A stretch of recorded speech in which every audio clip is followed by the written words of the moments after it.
You were one of those early birds, shall I say, in 1980s to visit China and also to study here. What was it like? Well, so going back a little bit on that, I was also a page in Congress in high school, and that was in the mid 80s, and that's when really the relationship was starting to pick up, and President Reagan visited China, and I was exposed to a lot of that, by being in Washington, and so that further catalyzed my interest. And so when I came in 1988, it was a different world. Beijing is completely different. Districts like Haidian, where the universities are, were farmland. Everybody was on a bike.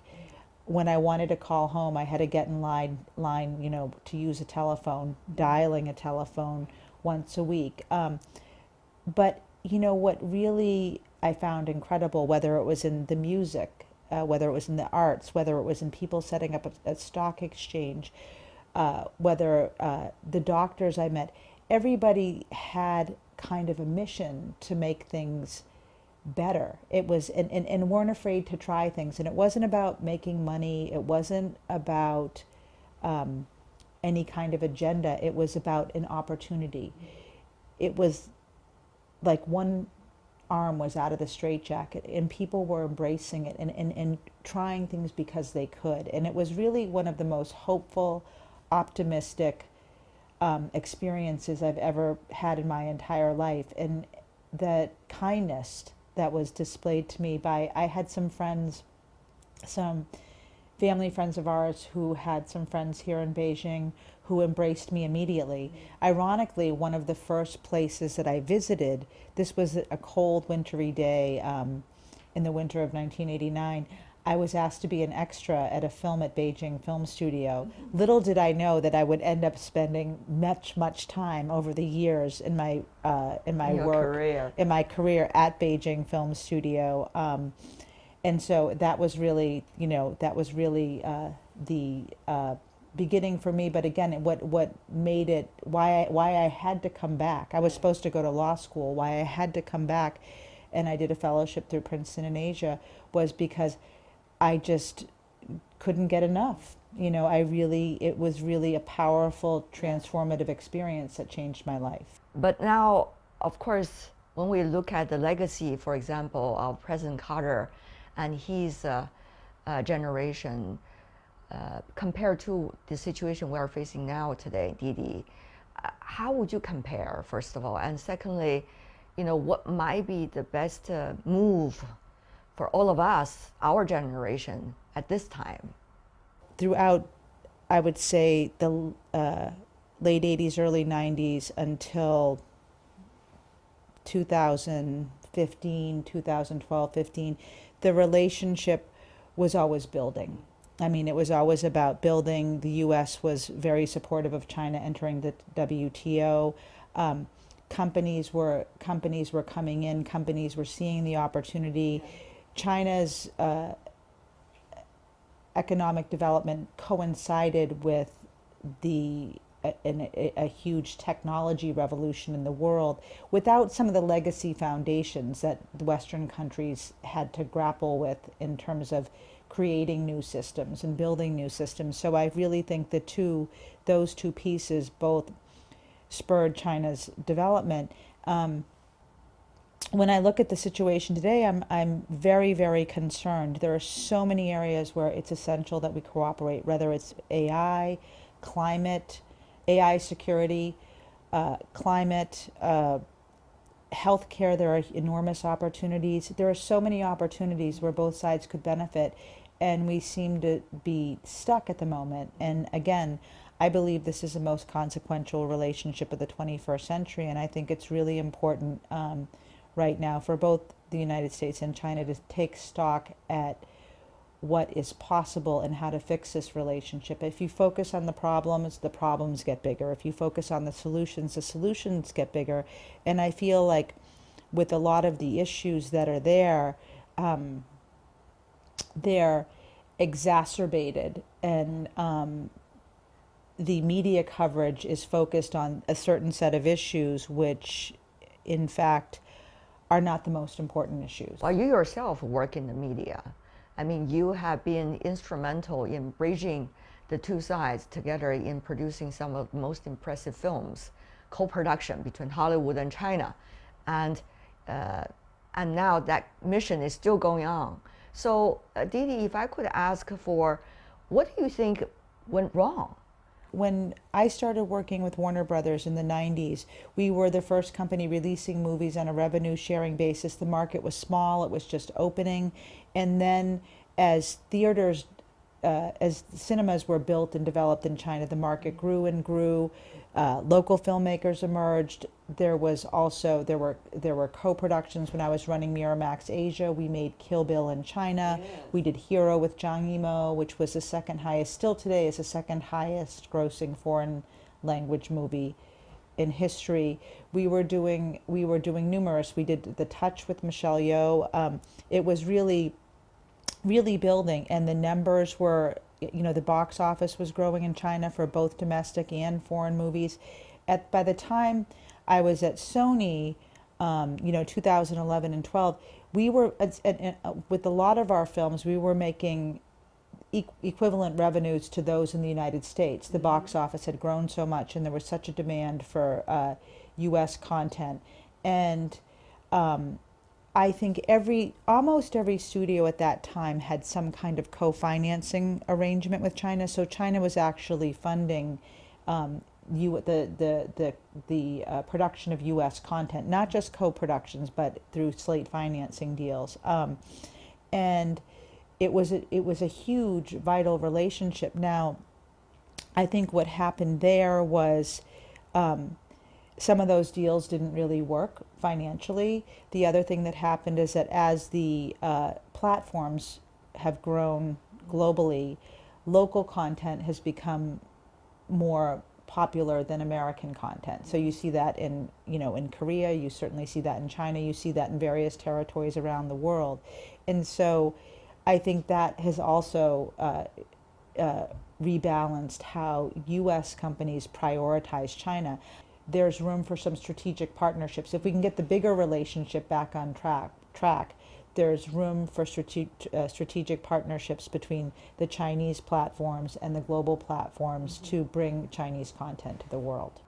There is tremendous opportunity. Would that be hindered by the value differences?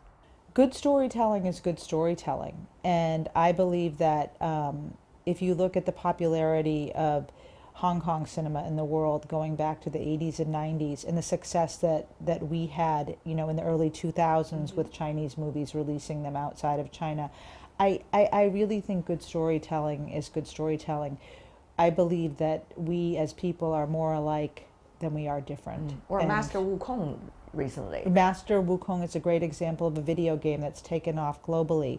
There is just so much there's such rich underlying material that has yet to be exploited globally that I'm sure has audience. Recently, we see the news in headlines, companies even like Tencent, which is pretty much a content producing company here in China, has been listed as defense related by the U.S. So one might wonder, will companies be able to cooperate? Can you expect companies like Tencent, on the one hand, being punished by being putting on certain list, on the other hand, running all its way to cooperate with their American counterparts? It's a really tricky situation, and that's why, frankly speaking, I think that the Biden administration did not make progress with the China-U.S. relationship. And I think that we've got a new administration coming in, and I think we've got some smart people around President Trump, some of whom who have very positive experiences with China. Include, obviously, Elon Musk has a voice, and there are others. And I think it's really going to be a pivotal moment. I know there's talk of tariffs. We'll see if that's actually going to be implemented. Is it a negotiation tactic? I don't know. It's too early to say. But I am cautiously optimistic there's enormous progress that's been made here in the healthcare sector that I don't think that has not been covered at all, and that's another issue we could talk about a little bit, because a lot of damage has been done by the lack of objective coverage of China over the past few years, and I think part of that has been the result of this. I think it was in 2018 when Chinese journalists were labeled as agents of the states in the United States. China then expelled many American journalists, and so you have very few journalists covering a very big story, and the coverage is so very much limited to politics and some economics. It doesn't really tell the story of what's happening on the ground, whether that's with filmmakers or I think what's happening in the Chinese healthcare sector is incredible. I think companies like CATL, which was also put on the list, to me that's absurd. How are we supposed to tackle climate change without batteries? I feel calling Tencent, an agent of the Chinese military is also absurd. It's like calling Apple an agent of the U.S. military. Tencent is engaged in the business of online games, content, payment systems, communication, just like Google. But on the other hand, there has been a lot of very strong perceptions here in China that the media coverage about China has always been with this big layer of gray without really looking at the real picture of China by the Western press, certainly American press included, even before those journalists were being expelled from China. I think that there's some truth in that. I think, but I think there was much more coverage. There was much more coverage of China, so you saw a greater variety. You saw a bigger picture of China. China basically being slammed consistently in the media without.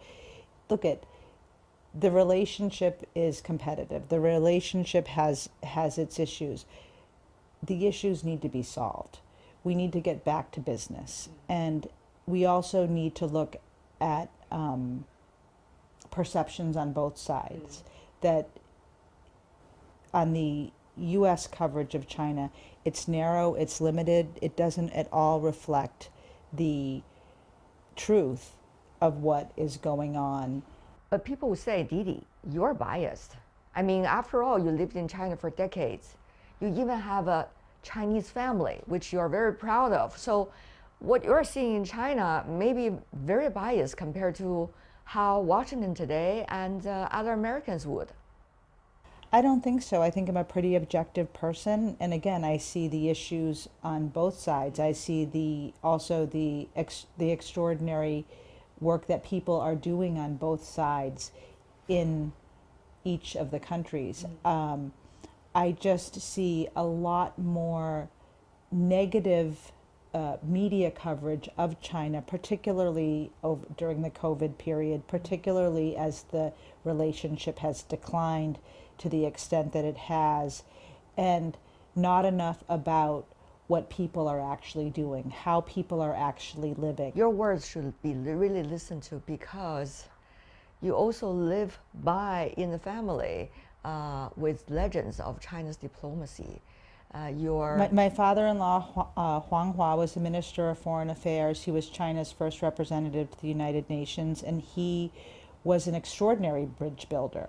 And when I think back to how hard they had to work, there were no faxes, there was no internet. They had to really be no trust at all. There was no trust at all, and they had to build that trust. And they build that trust by building relationships.